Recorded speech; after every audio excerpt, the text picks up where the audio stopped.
Neil, how's the squad looking for the weekend? Yeah, okay. Elianusi picked up a knock today in training, so we'll see how he is for tomorrow. And Sheehan's got a bit of an Achilles problem, so again he'll be assessed tomorrow. But no other injuries from the other night. How does this kick-off time on Sunday night change your preparation? Have you had to change things much? No, not really. I mean, we'll travel up tomorrow. It's great having a game in Dingwall at 7:30 on a Sunday night. Probably get back about 4:00 in the morning. But no, I mean, it is what it is. So we'll prepare as best we can for it. What do you expect from Ross County? Obviously, you played them a while ago, and John Hughes had just come into the job. Well, I haven't played for a couple of weeks, and they've sort of lost ground on the teams around them. So I'm sure they'll be, highly motivated to get some kind of positive result. And John will want to put his own stamp on things as he goes along. They had a good season last year. For whatever reason, they've struggled to find the same sort of form as last year. So, we've just got to look after ourselves and try and keep this run going and keep the wins going and keep our performances at a good level. Neil, are we at the stage where we could see James Forrest make a return? No, not yet. No, he's not. He's not even back in training with the group, so he's still doing some individual rehabilitation work at the minute. Christopher Julian going back to France, we read. Is that planned, or is that something that surprised you a bit, or what's the situation? Well, why would it surprise me, Ronnie? Well, I don't know if the extent of his injury, was that a surprise? Well, no, I mean he's out for.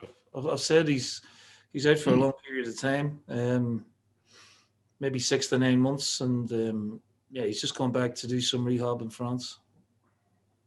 In terms of this winning run, Neil, is it just a matter of keep going right away to the end of the season now and trying to win after win after win?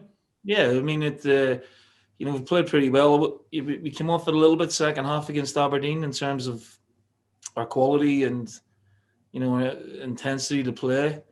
But over the last month or so, things have been looking a little bit better.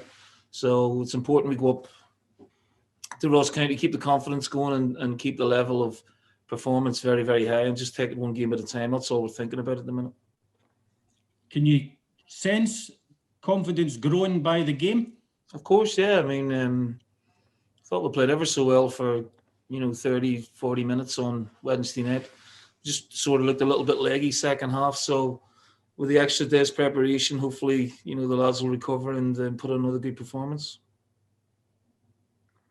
Things seem to be.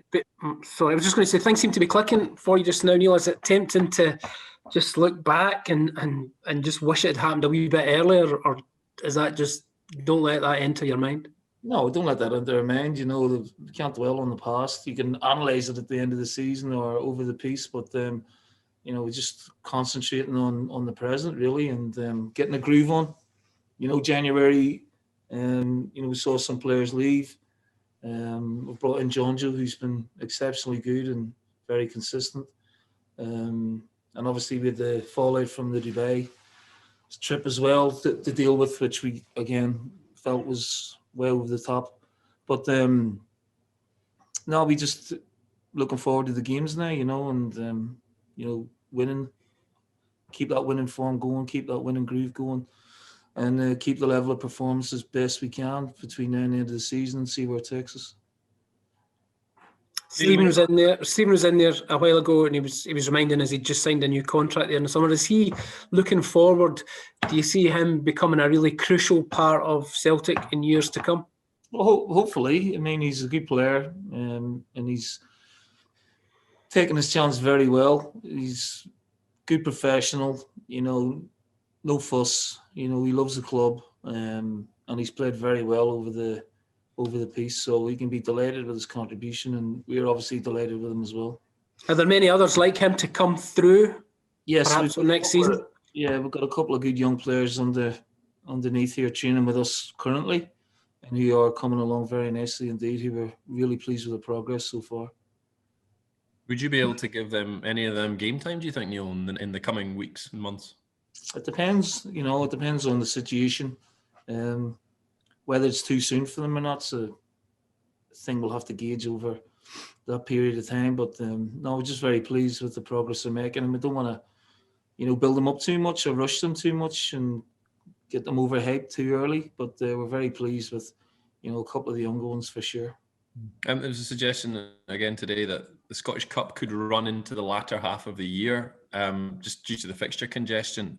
If that is the case, I mean, how would you assess that? Is it, as a major trophy that you want to defend, if you maybe can't play it until maybe the latter part of the year?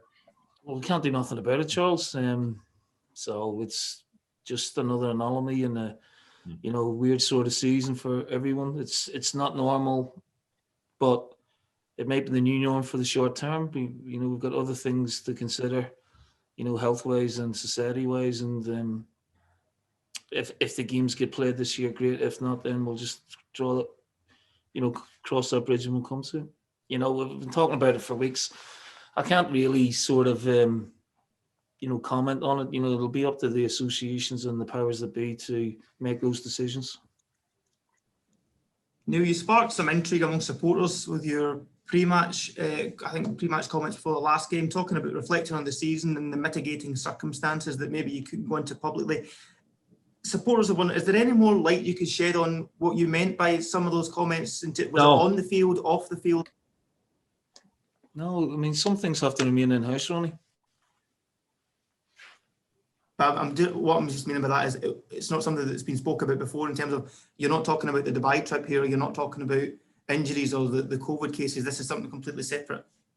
No, I mean, the all different kind of episodes which have affected the players one way or another and the squad.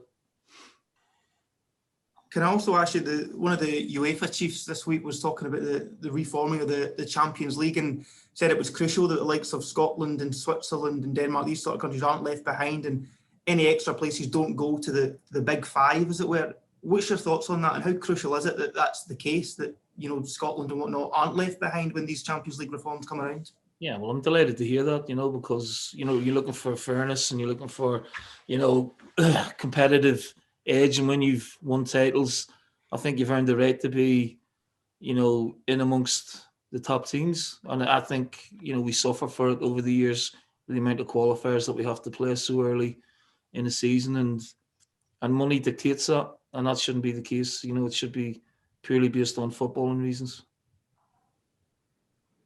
And also, you look at Celtic's history in the competition as well. You look at the money is obviously ever growing, but how important is it that it's not just money talks and you're able to throw money at players and whatnot, and all of a sudden that makes you a European powerhouse, as it were? Sorry, I lost you there, Ron. Just clubs are talking about the big teams in Europe, but the big teams in Europe aren't necessarily, historically big teams in Europe. It's just necessarily because they've got the most money. How important is it that it's not just money talks when it comes to all these sort of big decisions? Yeah, I mean, that's the essence of sport, really. Money is dictating a lot of sports and normally does. With the TV monies, it's changed the landscape of, domestic and European football.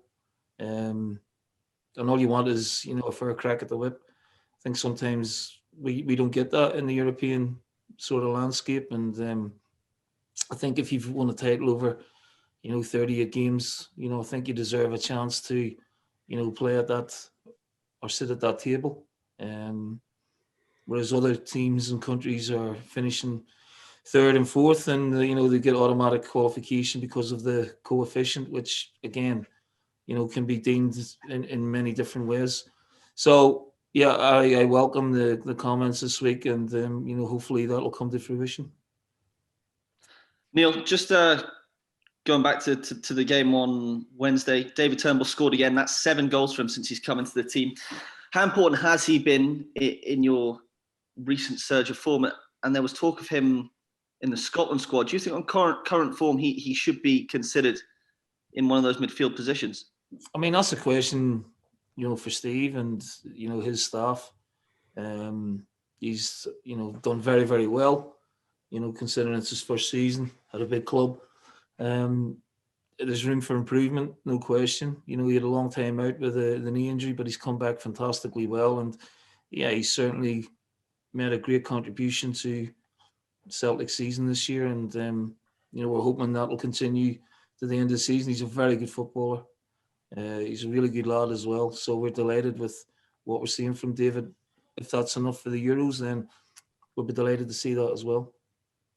Just going back to James, is there a timescale on when you're expecting him to be on the park? And is he, I know it's still early days, but he still has his eyes set on the Euros. He will definitely be back for that. Well, he'll be fit enough, when the Euros come around, and hopefully he'll have enough games to, put himself in people's thinking. In terms of a time scale, he had a wee bit of a setback, in his rehab. So we're just sort of keeping an eye on that, as scrutinate as closely as we can. We want him to come back right and fresh and hit the ground running, because he's been out for a long time and it's been a real body blow for him and for us. But I can't give you a time scale on it, but it shouldn't be too far in the near distant future. We're hoping he maybe begin training next week. And then if that's the case, then he might need, a week or two to get adjusted and training sharpness and, the cardiovascular work that's involved with that. And then you'll see him in the squads again. Just finally, is there anything you can tell us about Liam Shaw? Reports that he might have signed a pre-contract coming up from Sheffield Wednesday. No, I can't comment on that at the minute. Is that an area you would be looking to strengthen in going into the summer, though? I think we'll be looking at in a few areas to strengthen next season, Thanks, Neil.